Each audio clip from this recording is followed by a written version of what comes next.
Dictation start होगा 5 second बाद। Start. Tamil Nadu के मध्यवर्गीय परिवार में जन्म लेने वाले एक बालक का यह सपना था कि वह एक दिन पायलट बनकर आसमान की अनंत ऊंचाइयों को नापे। अपने इस सपने को साकार करने के लिए उसने समाचार पत्र तक बेचे, गरीबी में भी अपनी पढ़ाई जारी रखी और आखिरकार आर्थिक तंगियों से संघर्ष करते हुए यह बालक उच्च शिक्षा हासिल कर पायलट के लिए होने वाली भर्ती परीक्षाओं में सम्मिलित हुआ।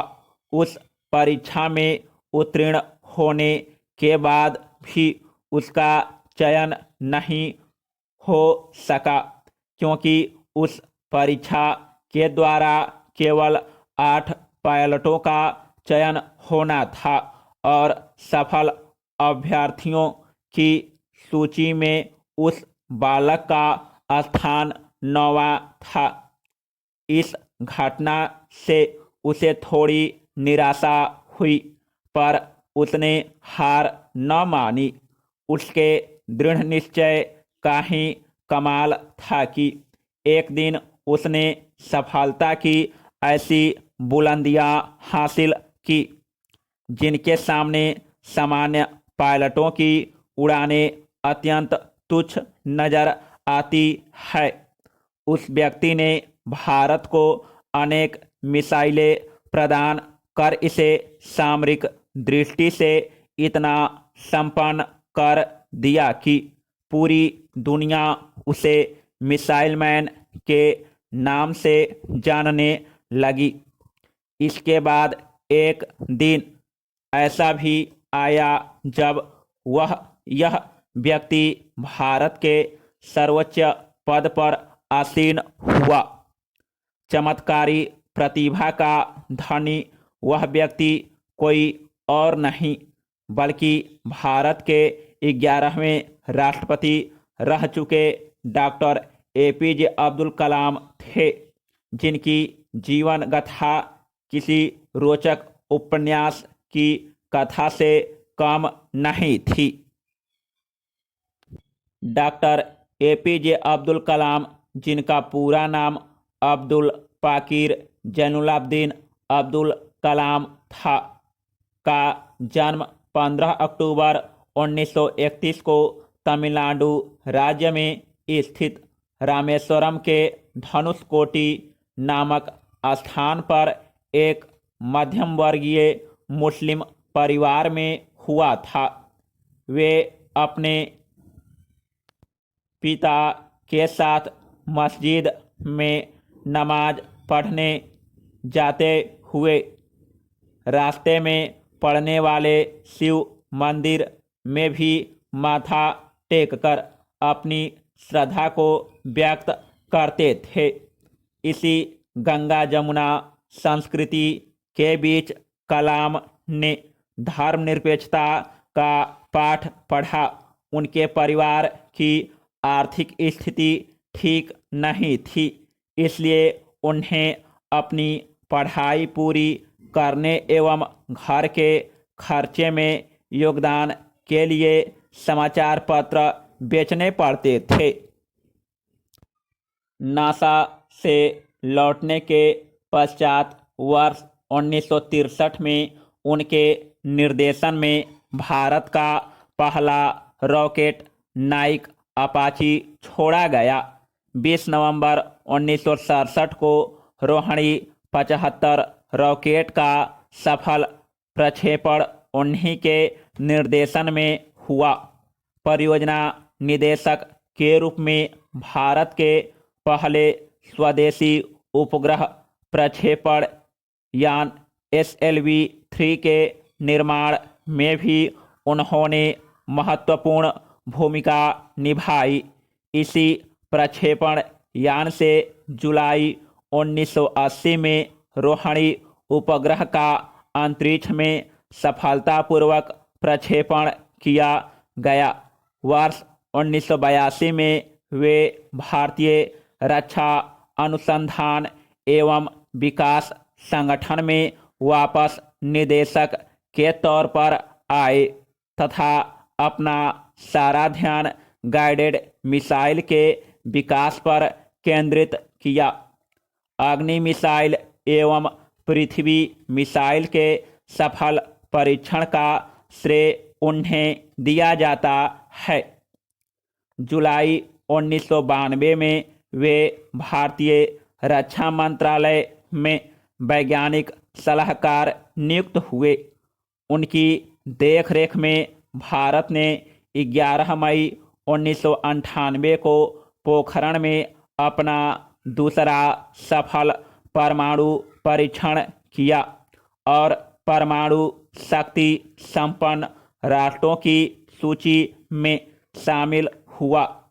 वैज्ञानिक के रूप में कार्य करने के दौरान अलग अलग प्रणालियों को एकीकृत रूप देना उनकी विशेषता थी।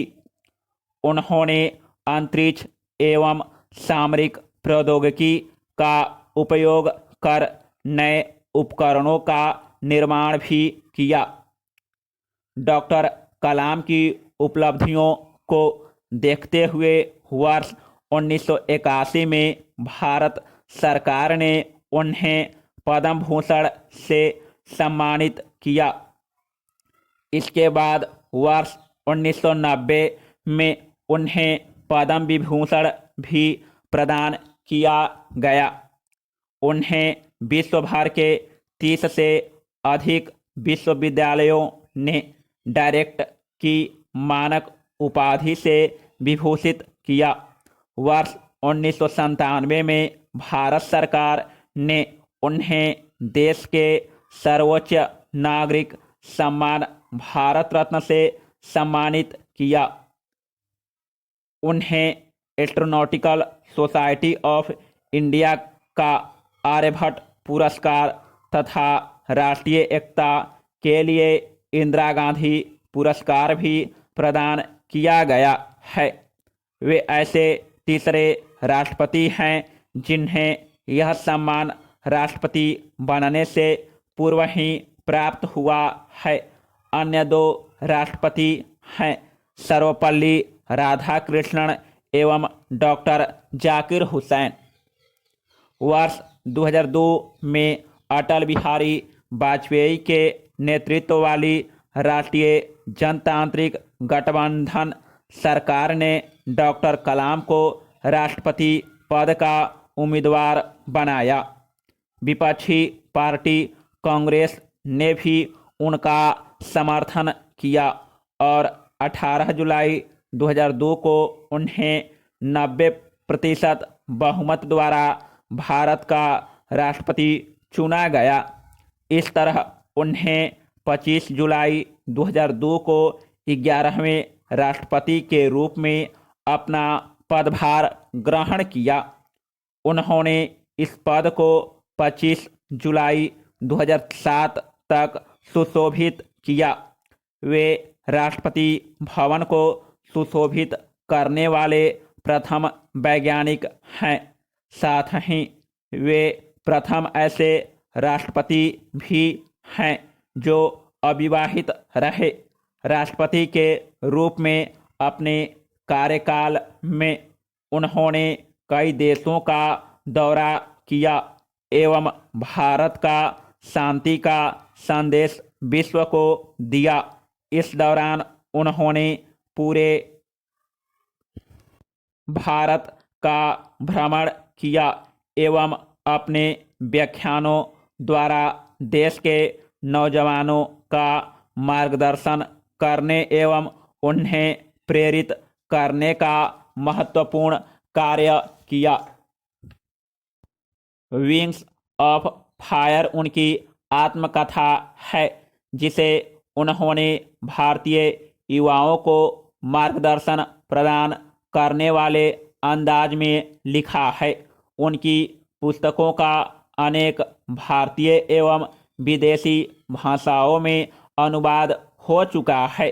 उनका मानना है कि भारत तकनीकी क्षेत्र में पिछड़ जाने के कारण ही अपेक्षित उन्नति के शिखर पर नहीं पहुंच पाया है। इसलिए अपनी पुस्तक भारत 2020 नई सहस्त्राब्दी के लिए एक दृष्टि के द्वारा उन्होंने भारत के विकास स्तर को वर्ष 2020 तक विज्ञान के क्षेत्र में अत्याधुनिक करने के लिए देशवासियों को एक विशेष दृष्टिकोण प्रदान किया। यही कारण है कि वे देश की नई पीढ़ी के लोगों के बीच काफ़ी लोकप्रिय रहे हैं। 27 जुलाई 2015 को शिलांग में इनकी मृत्यु हो गई। कलाम का जीवन प्रत्येक भारतीय के लिए प्रेरणा स्रोत है। कलाम की कल्पना का नए भारत बनाने में